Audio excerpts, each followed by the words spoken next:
Saleté de poste. Allez, tu vas marcher, oui.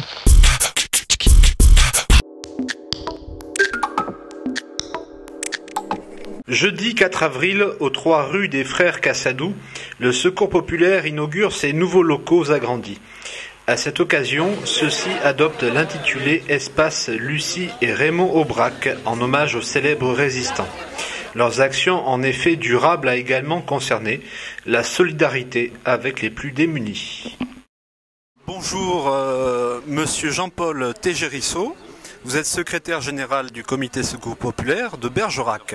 Alors, expliquez-nous un peu cette responsabilité. Bon, disons, c'est surtout le fait, la responsabilité d'animer une équipe de bénévoles, donc des bénévoles. C'est uniquement Bergerac ? Bergerac uniquement, hein, puisque le Secours populaire, il y a une fédération, Périgueux, des comités, et ensuite les antennes. Moi, c'est juste le comité de Bergerac. Donc au départ, vous étiez quelqu'un de sensible au sujet qu'est le Secours populaire, et puis ça s'est passé avec des votes au niveau du bureau, c'est ça ? Oui, c'est une assemblée générale. Disons que je n'étais pas tellement sensibilisé, mais je suis un ancien syndicaliste. Et voilà, on est toujours un peu dans le social, quoi. Alors, les locaux, alors je vais suivre les questions. Le local maintenant s'appelle Lucie et Raymond Aubrac, c'est ça ? C'est le nom de l'espace. Aubrac, voilà. Ce sont deux grandes figures de la résistance qui ont toujours travaillé, aidé, ont fait leur chemin avec le Secours populaire. Vous pouvez dater, expliquer un peu leur vie ? Non. L'époque ? Non, pendant la dernière guerre mondiale, Raymond Aubrac, il faisait partie des militants, des résistants qui avaient été arrêtés avec Jean Moulin à l'époque à Caluire. Alors, quelle était la volonté de restructurer les locaux ? Disons que la volonté de restructurer les locaux, c'est surtout le raz-de-marée un petit peu de la précarité qu'on a. On a juste au mois le premier trimestre 2013, c'est une augmentation de 33% de demandes d'urgence, de colis d'urgence. Donc on avait des locaux mais qui étaient vraiment trop exigus. Donc il a fallu demander à la mairie, parce que c'est des locaux qui appartiennent à la mairie de Bergerac, à la ville de Bergerac. On était un petit peu juste pour recevoir tous les gens. C'est surtout ça, c'est un peu ce qui nous a motivés dans l'agrandissement des locaux, la restructuration, d'accompagner les gens pour être un peu plus confortables. Vous avez autant de gens qui ont plus besoin que de gens aussi qui viennent donner des choses ? C'est surtout, il y a beaucoup de donateurs, beaucoup de donateurs. Oui, je les remercie, j'avais prévu de les remercier aussi. Voilà. Des donateurs financiers, des donateurs matériels aussi, et des dons matériels, des vêtements, meubles, bibelots, livres, tout ça. Des donateurs financiers aussi. Et oui, beaucoup de gens qui demandent, des gens qui ont un travail précaire ou qui se trouvent un peu dans la misère. Il y en a beaucoup, une augmentation énorme. Des fois, il ne faut pas grand-chose. Donner des objets à soi qu'on n'utilise plus, des vêtements, des choses en bon état, et ça vient tout seul presque. Tout seul, c'est-à-dire on a quand même quelques difficultés en ce moment, parce qu'on a vu fleurir un petit peu des containers partout, dans Bergerac et puis dans la région d'ailleurs, et qui incitent les gens à donner leurs vêtements au profit des associations, mais disons que ça ne profite pas aux associations locales. Et c'est une association du Nord, c'est le Relais, et effectivement ça arrive même à mettre en péril certaines associations locales pour la précarité. Donc c'est vrai que j'invite les gens surtout à continuer à donner aux associations locales, c'est très important. La différence, ça se situe comment ou où ? C'est-à-dire que quand c'est pas local, ça s'adresse à des grandes associations. C'est une association qui est une association du Nord, qui a des antennes un petit peu partout. Là. Dans notre région, je pense que c'est Bordeaux. Et il y a un camion qui ramasse. C'est vrai que le marché du vêtement de seconde vie, c'est quelque chose d'énorme. Il faut voir qu'il y a beaucoup d'associations caritatives en réalité. Oui, voilà, il y a ça. Alors, je vous l'ai dit, ça met en péril, c'est que tous ces vêtements qui sont donnés ne partent pas dans les associations locales. Et je prends l'exemple de notre comité. La valorisation un petit peu de ces dons, c'est 80% de notre budget. Oui, le reste, vous achetez, c'est ça ? Le reste, c'est 80% de budget qui nous sert, si vous voulez, pour faire les aides sociales, acheter de l'alimentaire aussi. Parce qu'on a l'alimentation nous vient d'une partie 50% de l'Europe, le PEAED, et 50% c'est les produits qu'on achète ou qui viennent de la banque alimentaire. Alors, vous avez des subventions, quelque chose pour ces achats ? Comment ça fonctionne en dehors de l'Europe ? Non, les achats, c'est géré au niveau national, hein, le PEAD, l'alimentation. Et après, le reste, non. C'est toujours des dons, en fait, au niveau national qui se font par les gens eux-mêmes. Les gens qui donnent de l'argent au niveau national, ou au lieu que ce soit local. C'est au niveau local. Et au niveau national, ça reste au niveau national. Hein, non, nous, on fonctionne surtout, chaque comité a ses donateurs. Au niveau national, il y a peut-être des événements qui se font pour récolter un peu d'argent, je suppose. Alors oui, mais c'est l'argent qui est récolté au niveau national, mais par contre, ça a un impact, chaque opération nationale a forcément un impact localement. Quoi, donc, il y a Les associations ont toujours besoin de faire une tombola ou quelque chose dans ce style. Ça se fait toujours comme ça, quoi, ça continue. Et dès que ça se fait au niveau national, on le voit, il y a toujours des millings qui partent. Ça revient au niveau local et on a toujours... Vous avez des personnes assez âgées qui viennent, qui sont nécessiteuses? Oui, aussi, oui. Il y a des retraités, oui, on en a aussi de plus en plus. Bon, c'est pas les salaires qui augmentent le plus, quoi. On a beaucoup de travailleurs précaires aussi, hein, beaucoup de jeunes aussi. Aujourd'hui, vous êtes très bien habillé en cravate, on m'a dit toujours. Vous voyez, c'est le monsieur en cravate. C'est exceptionnel, quoi.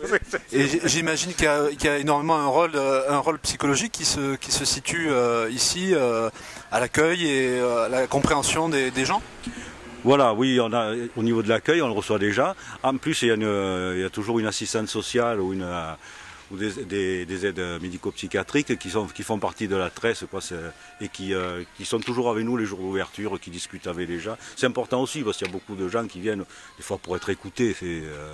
C'est vrai que quand on tombe dans la précarité, on a surtout tendance à s'isoler, c'est les premiers symptômes. Quoi, Être écouté, c'est quand même 60% des choses de fait, hein, en quelque sorte. Souvent, oui, c'est ça, on voit des gens qui sont dans nos boutiques, qui n'achètent pas, mais qui passent l'après-midi à... Voilà, ils échangent, ils tournent. Des fois, on a besoin de contact, quoi, c'est impressionnant. L'objet vient après ou pas toujours, hein? Voilà, ça vient, ils partent avec des fois avec une petite bricole à 20 centimes ou 10 centimes, ça fait plaisir. Ils ont le sentiment d'acheter quelque chose, c'est très important pour eux. L'objet n'a pas une valeur, mais a un sens. Un sens, voilà, c'est surtout ça. Alors je vais vous demander qu'est-ce qui fait qu'ici, qu'est-ce qui se fait ici en matière de solidarité en dehors de ce qu'on a dit?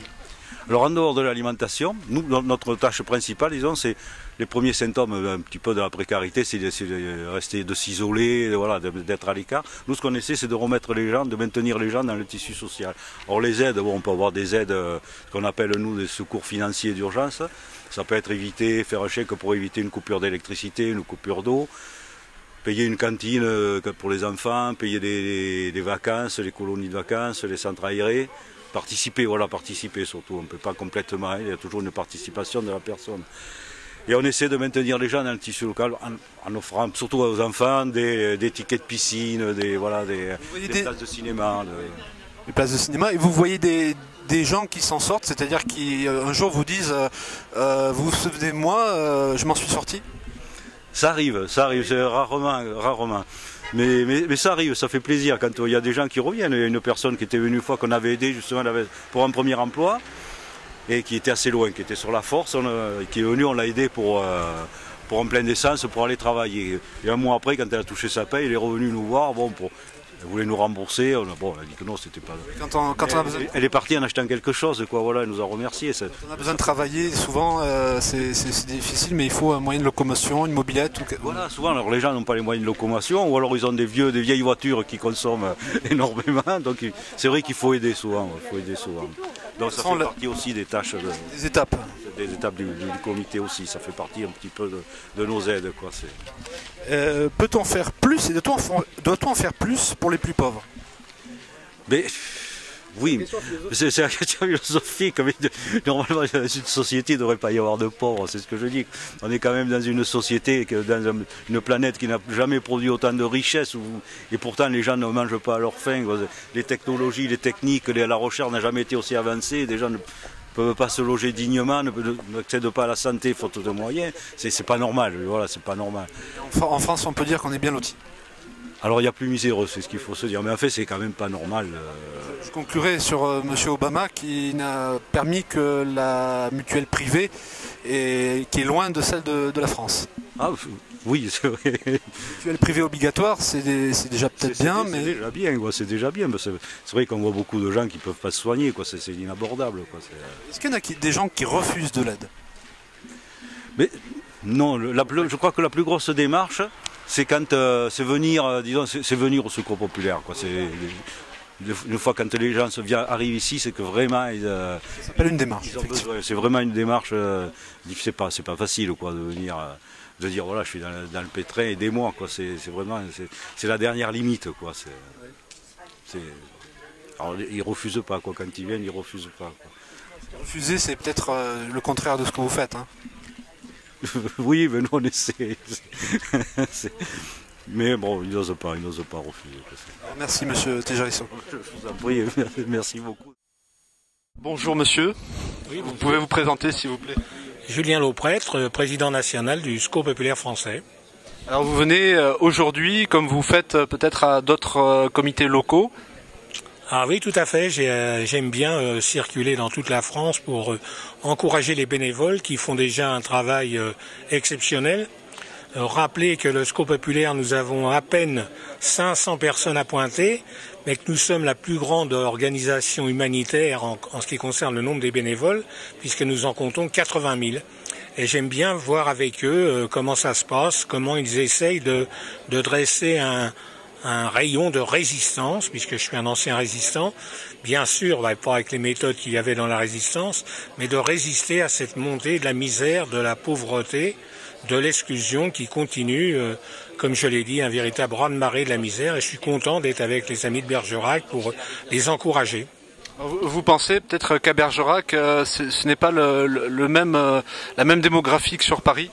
Bon en ce qui concerne la misère, la pauvreté et l'exclusion, c'est exactement les mêmes situations. Il y a quelques années, quand j'allais dans une région, je disais, oui, ici vous êtes une région sinistrée. Je pense au Nord, Pas-de-Calais, à la Lorraine. Mais maintenant, c'est toutes les régions sinistrées. Ici, ils m'ont parlé qu'ils avaient 15 à 20% de demandes en plus par rapport à l'année dernière. C'est-à-dire que Bergerac, c'est comme Paris, c'est comme La Rochelle, comme toutes les villes. La misère, la pauvreté gagnent du terrain, d'où notre volonté au Secours populaire de justement dresser des barrages pour essayer d'éviter que cette misère, cette pauvreté, cette exclusion, elle continue de grandir. Alors souvent, c'est des petites choses très simples comme des casiers avec des porte-clés, des serrures pour fermer et garder ses affaires quand on dort dans des relais ou des petites choses comme ça. Oui, nous avons de très grandes choses, mais nous avons aussi des petites choses comme ça. Mais pour les grandes choses, nous sommes aussi les premiers en ce qui concerne les distributions alimentaires. Les bénévoles du Secours populaire ont distribué l'année dernière 181 millions de repas.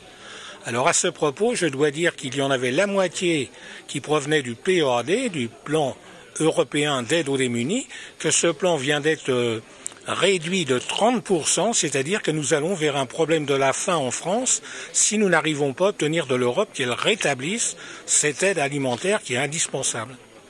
Oui, puisque c'est un peu le même problème que les Restos du Cœur. Comment vous situez-vous en partenariat un petit peu ?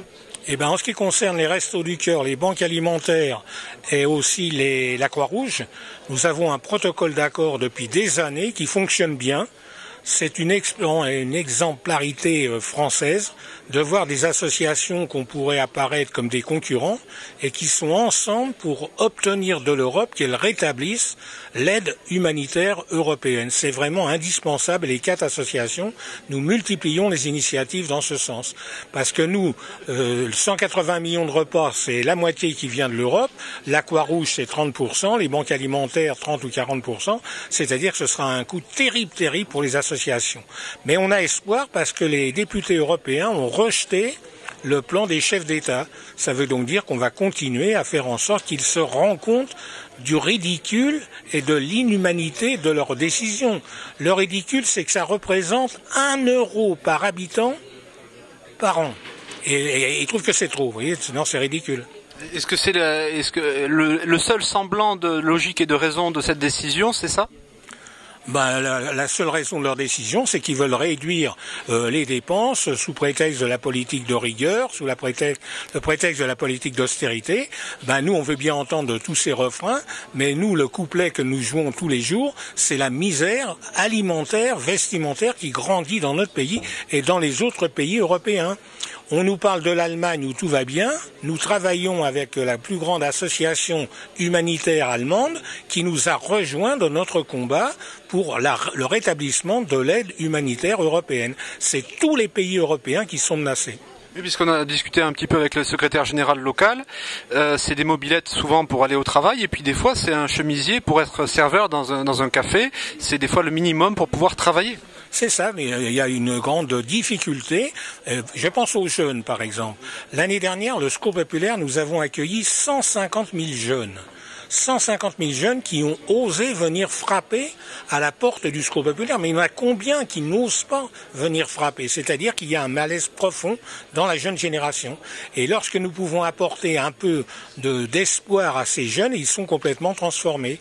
Je dirais aussi que ça nous aide à lutter contre la violence, contre le chacun pour soi. C'est donc une œuvre qui mérite bien d'être reconnue par les autorités de notre pays et aussi reconnue d'éducation populaire. Est-ce qu'il y a des jeunes qui viennent vous voir en vous demandant, voilà, j'ai besoin de 20 €? Ça se fait? Bah oui, effectivement, je vous dis, il y en a 150 000 qui sont venus l'année dernière. Alors je ne vous dis pas qu'ils sont tous venus pour demander 20 €, mais ils demandent à manger, ils demandent à se vêtir, ils demandent à se sortir de la mouise dans laquelle ils sont. Et vraiment, c'est un drame de voir les jeunes venir demander. Le drame aussi à l'autre bout de la chaîne, des retraités qui maintenant en très grand nombre viennent demander à manger alors qu'ils ont travaillé toute leur vie et ils n'ont pas de quoi vivre décemment. Oui, à 20 ans, se griller le derrière sur une grille de parking, ça paraît banal, mais peut-être qu'à un certain âge, ça devient pénible pour tout le monde.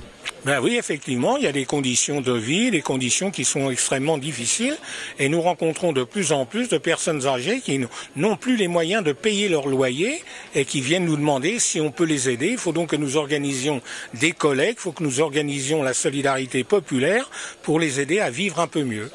Sinon, tout le monde sera dans un gratte-ciel en train de regarder les pauvres en bas. Ben, ça peut être ça, mais enfin, pour l'instant, il n'en est pas là. Pour l'instant, c'est justement, je vous dis, de résister à cette montée de la pauvreté et de la misère. Il y a quand même de l'argent en France, il existe quand même des richesses, et bien, il doit y avoir moyen qu'il y ait une partie de ces richesses qui soit consacrée à ce que les gens vivent normalement à notre siècle. Alors, c'est Madame Aubrac qui a été nommée comme nom de l'espace ici. Ça vous fait plaisir? Oui, c'est pas seulement Madame Lucie Aubrac, c'est Raymond et Lucie Aubrac. Ben, ça me fait plaisir. Je vais l'expliquer tout à l'heure dans mon allocution. C'est que j'avais des rapports intimistes avec le couple Aubrac qui remontait aux années de l'occupation. Et vraiment, je trouve que c'est une très bonne idée que nos amis de Bergerac ont eue, mais aussi quelle responsabilité. Parce que pour eux, il va falloir maintenant, on a un espace Lucie Raymond Aubrac. Quand on voit le parcours de ces deux êtres exceptionnels, il faut que le comité de Bergerac s'en inspire pour faire toujours mieux pour la solidarité. Alors, je n'ai pas cherché la famille Aubrac, ils sont d'ici? Non, la famille Aubrac était originaire de Dijon, de la Côte d'Or. C'est là qu'ils se sont mariés. Pour la petite histoire, le siège du Secours populaire a été pendant des années dans le logement où habitaient Lucie et Raymond Aubrac. Lorsque nous avons été à l'étroit dans cette maison, que nous avons décidé avec nos amis de la Côte d'Or de prendre plus grand, ils ont décidé de prendre plus grand et d'acheter donc un grand immeuble qu'ils ont baptisé comme ici Lucie et Raymond Aubrac. Mais dans le même temps, nous avons demandé à la municipalité de Dijon d'apposer une plaque sur la maison où avaient vécu les Aubrac et en expliquant qu'il y avait eu aussi le siège du Secours populaire. Donc Dijon est l'origine du Secours populaire? Non, est à l'origine de baptiser les sièges Lucie et Raymond Aubrac, qui a ce petit caractère sentimental à Dijon, parce qu'effectivement, ils ont habité à Dijon et ils se sont mariés à Dijon. Eh bien, merci monsieur. Merci à vous. Alors bonjour monsieur le maire Dominique Rousseau, Bonjour. Vous êtes content aujourd'hui, quelle était la place de la mairie dans tous ces travaux? Écoutez, la mairie a contribué à l'amélioration de ses locaux en mettant à disposition les services techniques de la ville de Bergerac pour intervenir dans les cadres de la maçonnerie, dans le cadre de la menuiserie, tous ces travaux afin de pouvoir accueillir les personnes dans des conditions tout à fait correctes et dignes. Alors Bernard Cazot n'était pas là aujourd'hui, il s'est fait excuser, mais l'importance au niveau financier s'est faite aussi en partage de budget et de matériaux. Bernard Cazot, donc président du Conseil général, c'est une chose. Hein. Jean-Claude Castagnier, donc le représentait. Moi, je représentais la ville de Bergerac. Et la ville de Bergerac, donc, a investi au niveau du secours populaire, comme elle a pu investir avec les Restos du Cœur, en réaménageant tout le local des Restos du Cœur et en pouvant les loger maintenant gratuitement. Et comme nous venons de le faire, pour pouvoir permettre à Emmaüs de pouvoir mettre son matériel et ses meubles à l'abri. Alors, est-ce que les jeunes pourront aller au foyer, comme on dit, avec des casiers à cadenas? Au foyer? Pour dormir. Quel foyer? Le foyer pour dormir, pour les SDF. Est-ce qu'ils ont des casiers avec des cadenas? La maison d'accueil temporaire est un lieu qui peut accueillir, bien évidemment, les personnes, les adultes. Donc je rappelle qu'il faut être majeur pour pouvoir bénéficier des services de la maison d'accueil temporaire. Mais il n'est pas question d'avoir des casiers et des cadenas dans ce lieu-là. Donc, et nous apercevons aujourd'hui que plus ça va, plus cette maison d'accueil temporaire reçoit des travailleurs pauvres et des personnes qui se retrouvent en difficulté pour pouvoir payer leur loyer, leur logement. Donc aujourd'hui c'est un grand jour, vous avez reçu la députée également? Oui, Madame la députée était présente donc à cette inauguration des locaux du Secours populaire. En tant que législateur, la députée a toute sa place et bien sûr doit contribuer bien sûr à cet effort de solidarité et la législation bien évidemment concernant l'action sociale eh bien, est un élément prioritaire je dirais de l'action que le gouvernement doit mener et puis l'Assemblée nationale. Oui, les députés ont un rôle aussi important que le maire localement, mais les députés au niveau des lois qui tous les mercredis se font en grand nombre et pour le concitoyen est très difficile à comprendre des fois. Oui, mais le problème de la solidarité est un problème éminemment politique. Et que la solidarité passe déjà, je dirais, par la redistribution. Donc c'est un choix politique. Et à cet égard, le gouvernement et l'Assemblée nationale ont un rôle important à jouer dans le cadre de cette redistribution. Je conclurai qu'un lieu de partage, si le partage ce doit être la meilleure valeur, c'est bien ici, donc au plus bas de l'échelle, on va dire. Oui, mais si vous voulez, nous ne devons pas être... c'est l'association, puis une collectivité locale, c'est-à-dire... quand je dis l'association Le Secours Populaire ou les autres associations ne sont pas là essentiellement pour être des garde-fous sociaux parce que c'est le risque, voire colmater un peu les difficultés. Je pense que la véritable solidarité passe par, j'insiste bien, une redistribution et par la loi. Et l'action gouvernementale par des mesures tout à fait fortes qui font que ceux qui en ont un petit peu plus puissent en donner à ceux qui en ont un peu moins. Et donc ça, on est vraiment dans de la solidarité. J'entendais le mot intégration, ça n'existe pas ou je ne le comprends pas. Et je crois qu'ici, à cette heure, on peut le comprendre. Intégration, mais... Bien sûr, l'intégration, oui, les questions d'intégration toujours. Et non d'exclusion, par opposition. Mais nous voyons bien que nous sommes aujourd'hui dans un contexte économique extrêmement compliqué. Le travail, l'éducation, la santé. Et nous nous retrouvons dans un système où, bien évidemment, les plus faibles en pâtissent les premiers et se retrouvent en situation d'exclusion. Donc, bien sûr, par opposition, il y a l'intégration, l'insertion et l'assimilation. Et donc là, il s'agit aussi, encore une fois, d'une volonté politique et de pouvoir mettre en place de vraies réformes où l'égalité est une priorité. Je conclurai par la phrase de Francis Cabrel dans une de ses chansons, prendre sa place dans le trafic. Bien sûr, mais il faut pouvoir permettre de pouvoir la prendre, cette place dans le trafic. Donc l'éducation doit le permettre, le travail doit le permettre. Et l'égalité des chances à cet égard doit jouer plein pot. Le bâtiment est composé d'une partie de stockage. Le bâtiment a quasiment doublé en fait en surface. Le quasiment a doublé.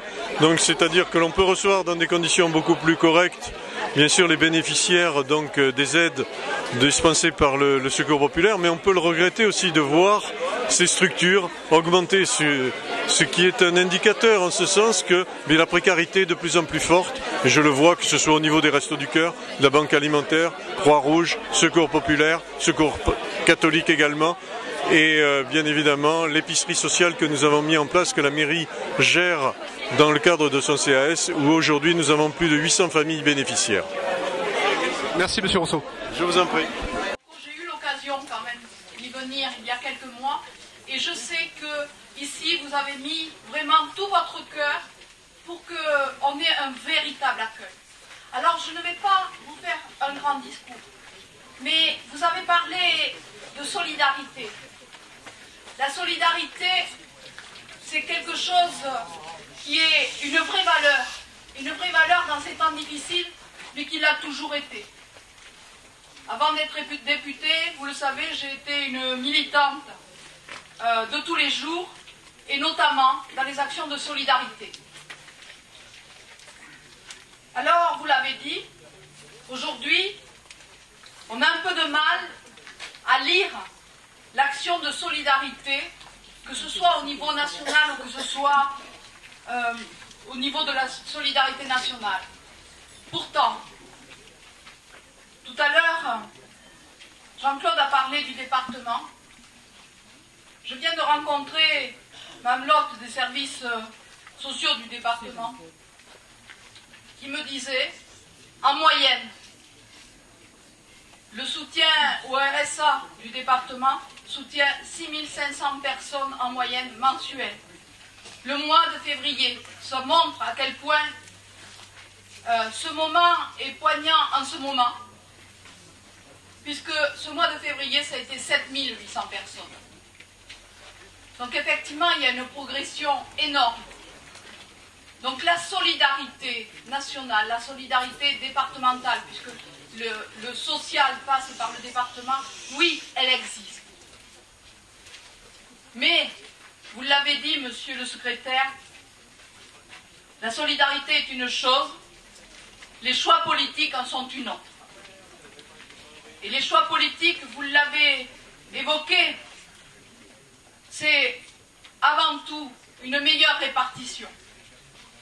Et on peut s'interroger, lorsque vous parliez des partenaires qui vous soutiennent, de ces grandes entreprises qui vous soutiennent, oui, mais dans le même temps, les décisions de licenciement à tour de bras, quand les actionnaires continuent à se servir plus que confortablement, alors on peut s'interroger sur leur partenariat. Je crois que Dominique Rousseau a bien dit les bonnes raisons. Est-ce que c'est seulement se donner bonne conscience? Alors non, nous ne sommes pas là pour se donner bonne conscience. Nous sommes là pour dire il y a la solidarité, celle que nous pouvons amener par les associations, la solidarité nationale, mais il y a aussi des choix politiques qui font qu'à un moment donné, on doit intervenir pour que les plus riches contribuent le plus à la solidarité. Alors oui, bien sûr, ça passe par le législatif et croyez que je serai attachée, eu égard ne serait-ce qu'au combat que j'ai mené jusqu'à présent, à poursuivre ce combat pour que, effectivement, la solidarité nationale ne soit pas un même mot.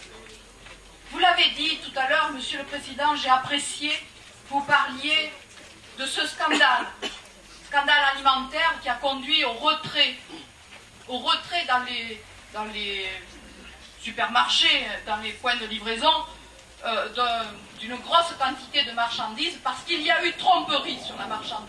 Il y a eu une tromperie sur la définition, sur le produit.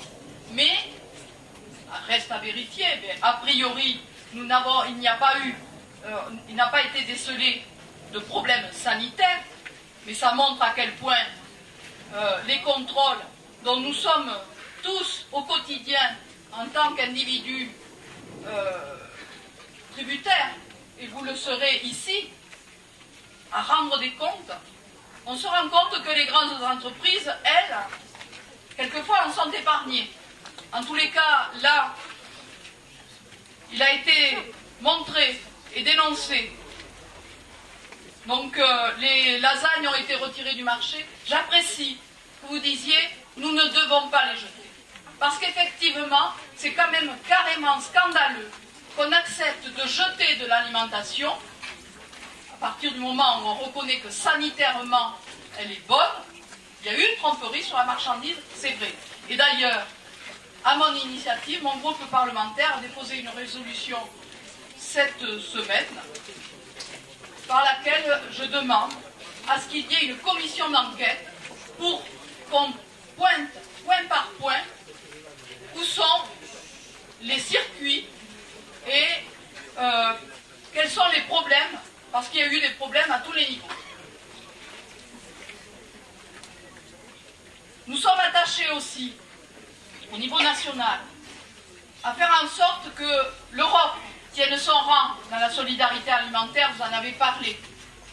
Nous avons intervenu, nous aussi, auprès du Parlement. Le Parlement européen n'a finalement pas voté pour l'arrêt de l'aide alimentaire, heureusement. Mais nous devons encore combattre beaucoup, puisque, effectivement, ce que nous devons obtenir, c'est non seulement de garder le niveau auquel il était jusqu'à présent, mais obtenir que le niveau soit plus élevé, puisque la demande est plus élevée. Mais en premier, ce que nous devons faire, c'est lutter pour que cette demande ne devienne plus croissante, parce que ça, ce n'est pas normal, et j'entends bien votre indignation. Alors oui, la solidarité, c'est au quotidien, c'est à tous les niveaux. Et je crois qu'aujourd'hui, cette inauguration est un moment important. Et je crois que je vais peut-être faire un appel aux élus. Parce qu'ici, on est sur un pôle solidaire. Alors, effectivement, ici, nous avons le Secours populaire qui inaugure aujourd'hui, et nous inaugurons aujourd'hui, des locaux qui sont enfin corrects. Juste à côté, il y a la banque alimentaire. Alors, mesdames, messieurs les élus, au niveau local, aujourd'hui, vous le savez, l'action n'est jamais finie. Sans la banque alimentaire, que sont les autres associations, que ce soit le Secours populaire, que ce soit les Restos du Cœur, que ce soit le Secours catholique, enfin toutes les associations qui œuvrent pour que chacun puisse manger à sa faim chaque jour. Que sont-ils si la banque alimentaire ne dispose pas de locaux corrects pour que l'alimentation qui leur est livrée, souvent en grande quantité, soit stockée dans des bonnes conditions? Donc, j'appelle à ce que nous nous mettions autour de la table pour qu'un partenariat puisse se faire, pour que, très vite, la banque alimentaire puisse fonctionner normalement, parce qu'elle fonctionne elle aussi avec des bénévoles qui prennent le risque chaque jour de se prendre des boîtes et des tonnes de boîtes sur la tête et qui, en plus, n'ont plus la place pour les loger convenablement. Donc je crois que c'est de notre responsabilité aujourd'hui, une étape est franchie, le Secours populaire a ses locaux, eh bien il faut ouvrir un nouveau chapitre. Voilà, je crois que je ne ferai pas plus de... Je n'ai pas préparé de discours, je crois que... Oui, ben oui, je sais bien, mais bon, tu as parlé de la solidarité nationale, j'y réponds. Oui, c'est de notre responsabilité au niveau législatif de faire en sorte que nous soyons plus solidaires au niveau national, de faire en sorte que nous sortions de cette impasse d'une politique ultralibérale qui tous les jours jette des humains. Donc ça, c'est de la responsabilité nationale et législative. Et aussi, la solidarité, elle est ici sur le terrain. Oui, aujourd'hui, une étape est franchie et voilà, il y en a une autre à ouvrir. Merci. Non.